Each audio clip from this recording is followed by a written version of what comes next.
Good morning, students. Now we will start with the macroeconomics, that is chapter 1, circular flow of income. It is the part of unit 1, that is measurement of national income. Before going to the measurement of national income, we are going to study the related concepts of national income, and the first concept is of circular flow of income. Now what do you mean by circular flow of income? Circular flow of income refers to the cycle of generation of income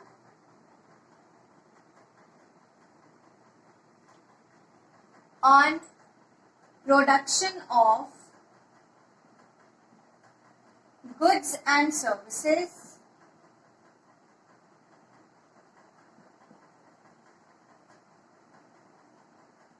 distribution of income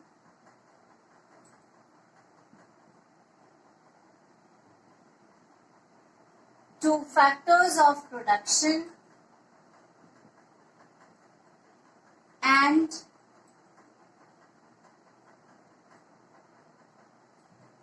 from household to the firms through consumption expenditure.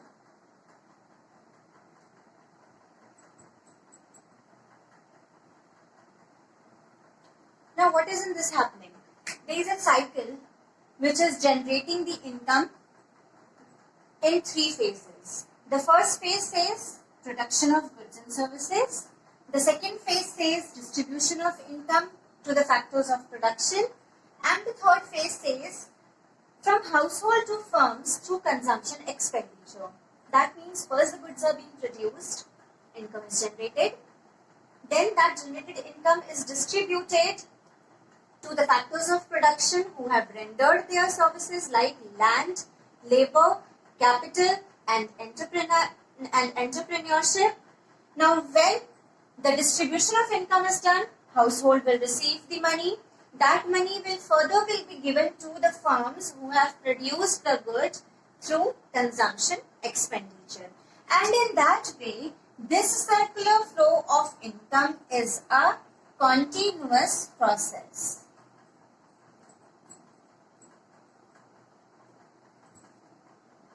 Now, based on its definition, we can have the 3 phases in circular flow of income. Let's study the phases of circular flow of income. There are 3 phases. The first phase says production phase. This is the phase where the production of goods and services take place. On the production of goods and services, it passes to the second phase, which refers to distribution of income phase. This distribution of income will be done among the factors of production. After the distribution of income, when household sector receives the income, the third phase of the circular flow arises, that is disposition phase, which is also known as expenditure phase,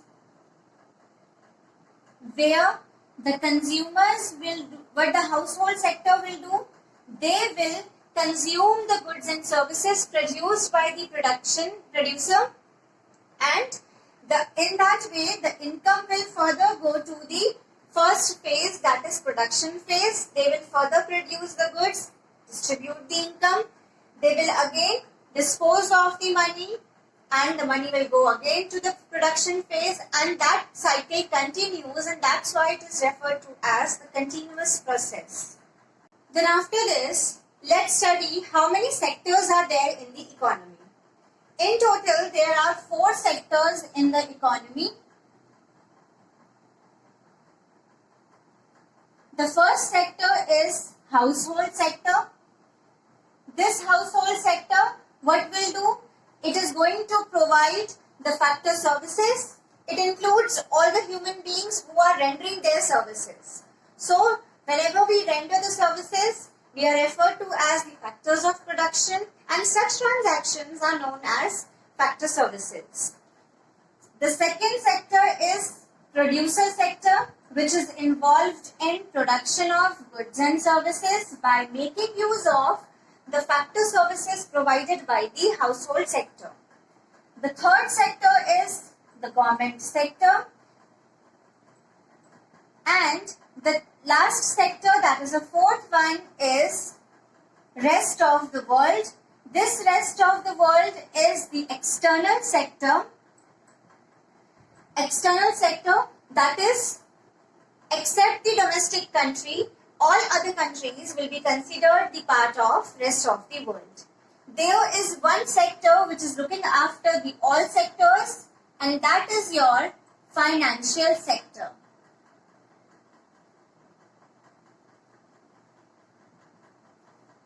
Now, when all the four sectors, when we are studying the circular flow of income among the all sectors, that is referred to as the open economy. And when we are studying the circular flow of income, only two sectors, that is household sector and the producer sector, this is referred to as closed economy. And in your syllabus, we have closed economy model, that is two sector model, which we are going to study. Coming to the two sector model. As the name is suggesting, there will be two sectors, and I have already told you which two sectors will be there, household sector and the producer sector. So let us take the two sectors, household sector and producer sector. In between, we will also have one common sector, which is financial sector.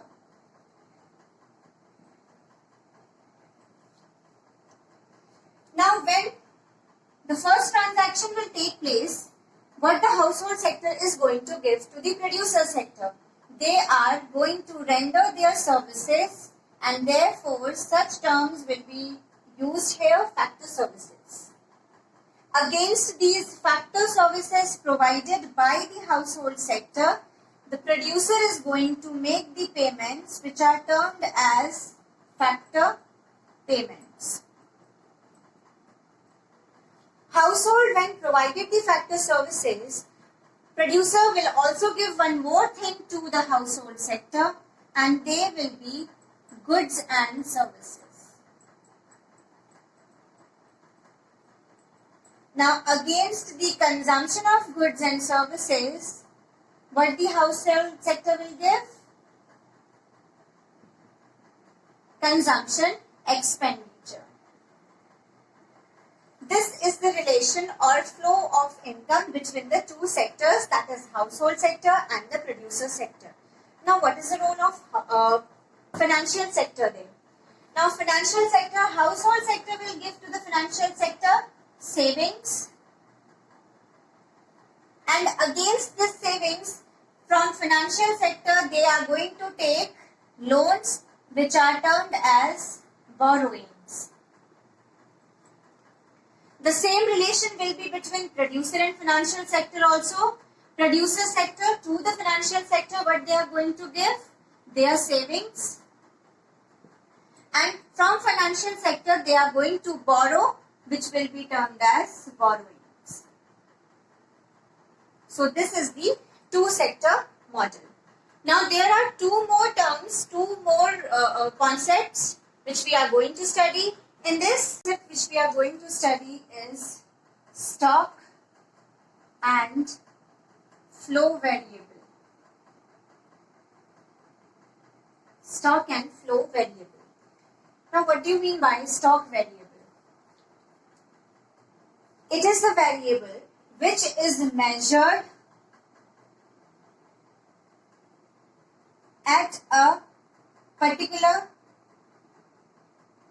point of time.